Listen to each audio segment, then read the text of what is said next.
Everyone, welcome back my YouTube channel. So, good morning सबैजनालाई. I hope सबैजना एकदमै सन्चै हुनुहुन्छ होला. म पनि एकदमै सन्चै छु. अनि सो आज चाहिँ हामी चाहिँ यता लमजुङको भुजुङ गाउँ भन्नेतिर है. हिजो चाहिँ हामी टुरमा आएको थियो अनि साँझ चाहिँ ढिलो भएर राम्रोसँग घुम्न पाएन. आज चाहिँ त्यही पनि तपाईहरुलाई के कति हुन्छ देखाउने चाहिँ अहिले हेर्न सक्नुहुन्छ. बाटो पनि एकदमै अप्ठ्यारो छ. सो त्यही भएर हामी चाहिँ अब खाजा खाएर फर्किनु पर्ने हुन्छ.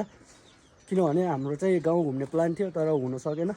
सो हाम्रो प्लान चाहिँ अलिकति सोचेको भन्दा धेरै बाहिर नै भयो किनभने हाम्रो वेदरले साथ दिएन. त्यही भएर आज चाहिँ हामी खाजा खाएर अनि फर्किने प्लानमा छौँ. बाटो एकदमै अप्ठ्यारो छ. सो देख्न सक्नुहुन्छ हाम्रो चाहिँ होमस्टे भयो अनि हाम्रो सर हुनुहुन्छ. अनि अब त्यही हो गाउँ चाहिँ यस्तै छ है. यो चाहिँ भुजुङ गाउँ तपाईहरुले देखाउँछ यता. यो चाहिँ हाम्रो भुजुङ गाउँ है. लमजुङमा चाहिँ हामी होमस्टेमा बसिरहेका छौँ. के कस्तो हुन्छ तपाईहरुले लाइक कमेन्ट सेयर गर्नु होला. भिडियोलाई लास्टसम्म हेर्नु होला. अहिले तपाईहरुले चाहिँ फर्केको भिडियो पनि देखाउनु छ. अनि यहाँ गाउँको पनि अलिअलि भिडियो देखाउनु छ किनभने पुरै भिडियो देखाउन सकेन. त्यसको लागि सो आइम सो सरी.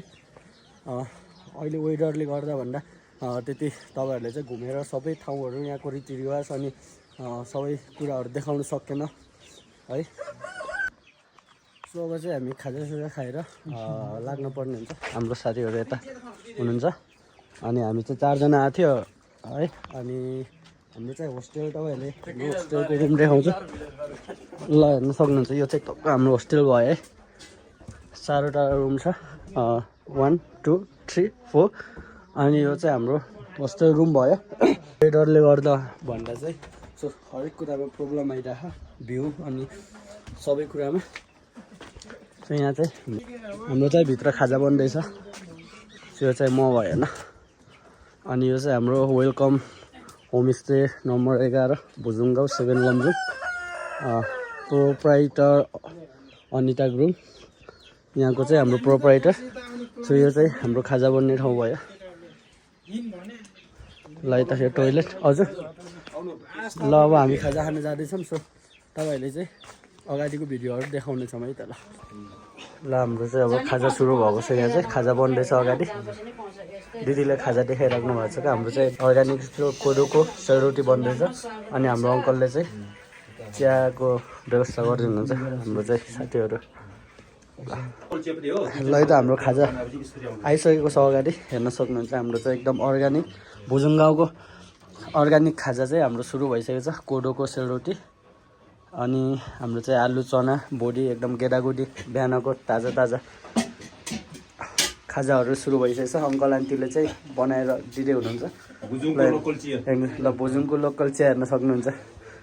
ल यो चाहिँ एकदमै चिया मात्र नभएर एउटा औषधिको रूपमा पनि हेर्न सकिन्छ यो चियालाई चाहिँ.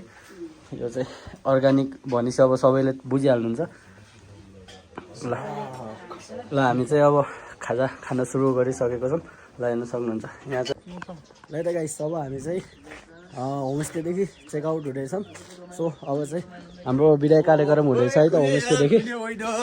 ल हाम्रो दोस्त एकदमै ह्याप्पी है.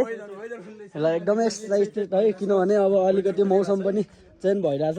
सो मौसम चाहिँ अलिकति ओपन भएको अवस्था. सो त्यही भएर हाम्रो दोस्तहरू चाहिँ एकदमै ह्याप्पी है. ल हेर्न सक्नुहुन्छ आन्टीले हाम्रो अब चेकआउट गर्दै हुनुहुन्छ. हजुरहरू गर्नु अनि म लास्टमा गर्छु नि त. ल म भिडियो बनाउँछु नि त. ल हाम्रो साला चाहिँ हान्सी पनि यति हान्सी कि के भन. ल ल हाम्रो साराले चाहिँ हुँदैछ. ल तपाईँ जानु नि त. है त हाम्रो चाहिँ विदाय कार्यक्रम हुँदैछ. Hello hi. Hello, brother. How are you? I'm fine. ल है त. Vlogging here today. So, vlogging morning. Yeah. I think over this side of the mountain. ल भेनाश्रीले त यसको हुनुहुन्छ विदाय कार्यक्रम गर्दै हुनुहुन्छ. भेनाश्रीले भिडियो राख्न आराम तकको चाहिँ. नमस्ते.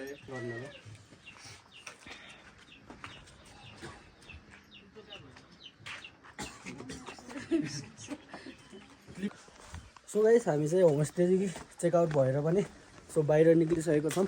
सो अहिले चाहिँ बिहानको भन्दा मौसम चाहिँ धेरै नै राम्रो गरिरहेछ. त्यही भएर चाहिँ आज चाहिँ तपाईँहरूलाई भुजुङगाउँ सानो भए पनि थोरै भए पनि देखाउने कोसिस गरिरहेको छौँ, हेर्नु सक्नु होला है त। ल यहाँ चाहिँ सानो किराना पसल देख्न सक्नुहुन्छ है, एकदमै सानो ठाउँमा भए पनि पसलको व्यवस्था छ, किनभने अब सबै मान्छेलाई चाहिँ सेवा सुविधा होस् भनेर एउटा मान्छेले व्यवसाय गरिने हो। त्यो पनि यहाँ छ, देख्न सक्नुहुन्छ। सो हाम्रो अङ्कल चाहिँ अगाडि हुनुहुन्छ। ए हस् अङ्कल, हस् ल। यहाँको एकदमै पुरानो डिजाइनको बाटोहरू है, सिडीहरू देख्न सक्नुहुन्छ। अनि यहाँको चाहिँ घरहरूको डिजाइन हेर्न सक्नुहुन्छ, एकदमै पुरानो हाम्रो जिजु बाजेदेखि बेलाको चाहिँ घरको डिजाइन कस्तो हुन्थ्यो भनेर यहाँ चाहिँ हामीले अनुभूति एउटा हेर्न सक्नुहुन्छ, अनुमान गर्न सक्नुहुन्छ यहाँ चाहिँ। अनि यहाँ चाहिँ एकदमै राम्रो भ्यू देखिरहेछ। ल हेर्न सक्नुहुन्छ, यो चाहिँ टक्क भुजुङगाउँ भयो है। यहाँ पनि हाम्रो एउटा दिदी हुन्छ। दिदी नमस्ते। हेर्न सक्नुहुन्छ पारीको चाहिँ भ्यूहरू पनि एकदमै बवाल छ। अनि यो गाउँहरूको त कुनै बयानै गर्न नसक्ने अवस्थाको छ। हाम्रो सालाजी, हाम्रो साथीहरू, ल ल हाम्रो साथीहरू चाहिँ एकदमै ह्याप्पी, म पनि सो भेरी भेरी ह्याप्पी। अनि यहाँ पनि सानो पसल रहेछ। सो पसल भए पनि अब सानो ठुलो जस्तो भए पनि एउटा मान्छेलाई सेवा सुविधा भयो हुनु भनेकै सबैभन्दा ठुलो कुरा हो नि त। सो यति तपाईँहरूलाई फेरि भुजुङगाउँ सहर देखाउन चाहन्छु। ल हेर्न सक्नुहुन्छ भुजुङगाउँ। लगाइछ हामी चाहिँ अब गाउँ पनि हेरिसक्यो। अब चाहिँ हामी चाहिँ यसो ब्याक हुँदैछौँ, फर्किँदैछौँ। अब हाम्रो बाइक पार्किङ भएको ठाउँतिर जाँदैछौँ। साँझ पख बिहान एउटा रोडी हुन्छ नि, अब आफ्नो संस्कृतिहरू बचाइराख्ने, धर्महरू बचाइराख्ने ठाउँ। ल हाम्रो हेलो। ल यहाँ चाहिँ साँझ पख रोडी सासहरू सुरु हुन्छ यो ठाउँमा चाहिँ, हेर्न सक्नुहुन्छ यता। सो एकदमै रमाइलो। ल सो घरहरू हेर्न सक्नुहुन्छ, एकदमै लोप भएको घरहरू यहाँ देख्न सक्नुहुन्छ, पुरानो डिजाइन होइन। यो चाहिँ गुरुङ सङ्ग्रहालय रहेछ। गुरुङ ड्रेस यसमा भाडामा पाइन्छ। यदि तपाईँहरूले चाहिँ गुरुङ ड्रेस लगाएर चाहिँ गाउँ घुम्न मन छ भने तपाईँहरूलाई यहाँ सम्पर्क गर्न सक्नुहुन्छ। मोबाइल नम्बर 9840461673 मोबाइल नम्बर छ तपाईँहरूको। यहाँ चाहिँ भुजुङगाउँमा यदि तपाईँहरू गुरुङ ड्रेस लगाएर भुजुङगाउँ चाहिँ भिजिट गर्न चाहनुहुन्छ भने यो घरमा सम्पर्क गर्न सक्नुहुन्छ है त। सो फाइनली हामी चाहिँ अब हाम्रो बाइक पार्किङ भएको ठाउँमा आइसक्यो। चाहिँ हाम्रो बाइक पार्किङ छ यहाँभित्र चाहिँ। अहिले बाइक निकाल्नु पर्ने हुन्छ, सो सशुल्क तिर्नु पर्ने हुन्छ यहाँ चाहिँ। अब चाहिँ यहाँदेखि हाम्रो पोखराको बाटो सुरु हुन्छ। यहाँदेखि बाटो चाहिँ यहाँसम्म मात्र छ है त।